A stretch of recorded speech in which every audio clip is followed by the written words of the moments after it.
বিশ্বের বৃহত্তম গণতান্ত্রিক দেশ ভারতের বহুল প্রতীক্ষিত নির্বাচন লোকসভা নির্বাচন সম্পন্ন হয়েছে গতকাল। নির্বাচনের সময় বহু তারকারাই রাজনীতির ময়দানে পা রাখেন।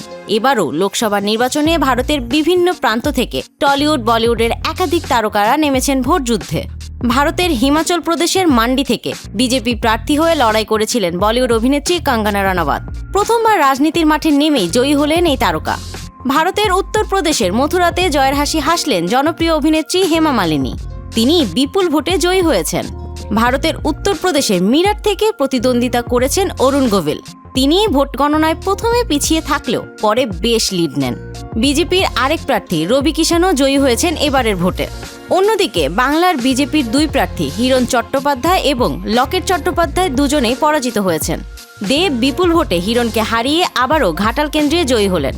অন্যদিকে হুগলি কেন্দ্রে প্রথমবার লড়াইয়ে নেমেই জয়ী হলেন রচনা ব্যানার্জি, পরাজিত করলেন লকেটকে। দক্ষিণ কলকাতার যাদবপুর থেকে জয়ী হয়েছেন অভিনেত্রী সায়নী ঘোষ।